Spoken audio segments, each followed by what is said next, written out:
Welcome to Jeju. You're watching 챙겨보는 SilverTV. As I became more than 50 years old and my body gets weak, I began to think more often about how to live well. It'd be nice to have a lot of money like Bill Gates, the world rich man, and to have a healthy body like Dwayne Johnson in movies. Also, I'd be very happy if I study hard and become a Nobel Prize winner. But I'm passing 50s and in need of more practical purposes of life. Shouldn't be a simple dream. Eventually, I realized that living my life worthwhile is the most important for me and for my significant others. When I think of the value of life, death is inevitably coming into my mind first. Unlike in 20s and 30s, death is now a more realistic event of life.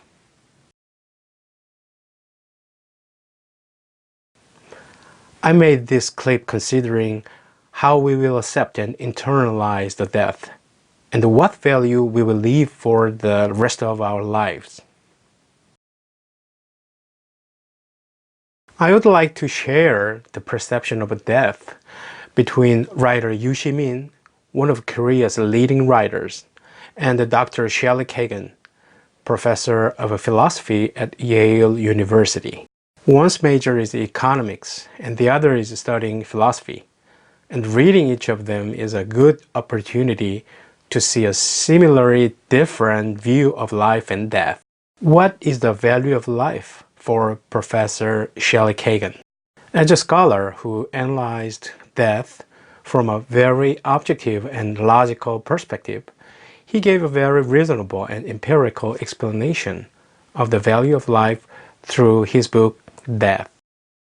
He said that one can live a valuable life only when he or she truly realizes the value of himself or herself through positive relationships with others. He also explained that life is inherent in being able to enjoy true human life, not just breathing living beings.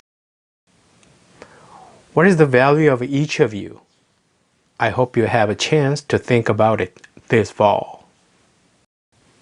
What is the value of life for Mr. Yu?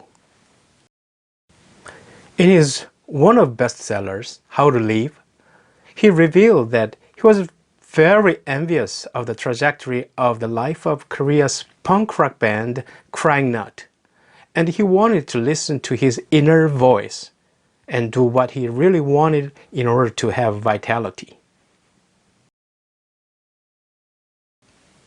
Perhaps his life, who is the envy of many people, is slightly unsatisfactory since, in his own words, it was swayed by politics and couldn't do what he wanted to do.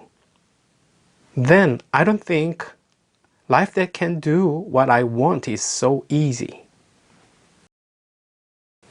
After all, in order for our lives to have value, we can simply think that rather than prioritizing others' views or evaluations, we truly understand what we want and live with a universal and human attitude and character based on our own judgment and decisions. It can be said to be a meaningful life value theory, so to speak, critically required in this modern society dominated by relative poverty and abundance. Professor Shelly Kagan defined the reason why we fear death, rather than death itself, is the unpredictability of death, that we don't know when to come, and deprivation after death.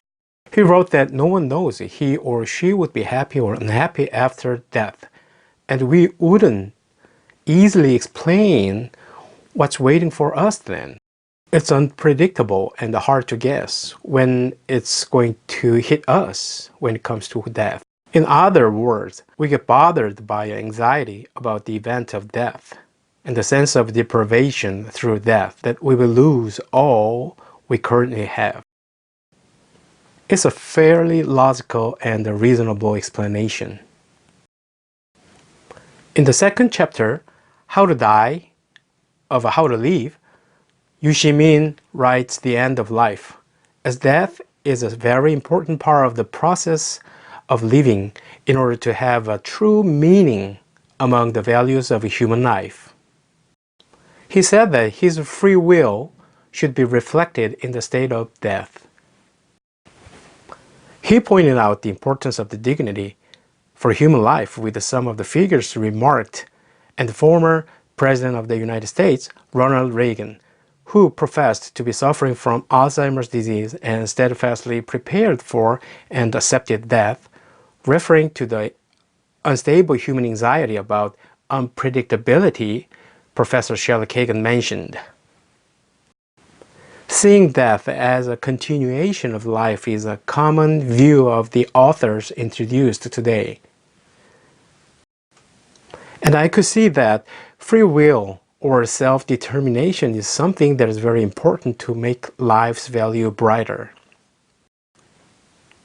Rather than having an insecure life with a vague fear of unpredictable death, you will have to reduce your anxiety in your daily life and prepare to accept death as a part of your life that you will face after all, and the sense of deprivation of property that will occur at the same time.